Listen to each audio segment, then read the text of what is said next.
The last time the US president was in Japan in May, he was the guest of honor, an audience with the newly enthroned emperor and a front row seat for a special match of the ancient sport of sumo. But on this trip, Trump will be wrestling with deep differences between him and his host, Prime Minister Shinzo Abe. The US is threatening to label Japanese car imports a threat to national security.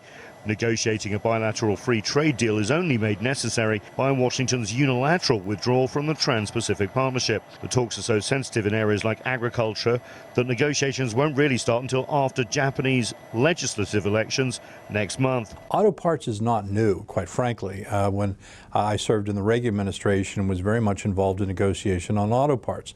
So that's been around for a long time. What's a little bit different now is that there are so many problems that are out there that it's one of many. And so trying to tackle all of this at the same time is very difficult. Abe and Trump are golf buddies, but it's another relationship which worries Japan. Two summits between the DPRK leader Kim Jong-un have largely ignored Japanese concerns, and Shinzo Abe is among the regional leaders who have not yet met with Un. Abe has invested time in Trump, but Abe has been embarrassed in public by Trump more than once.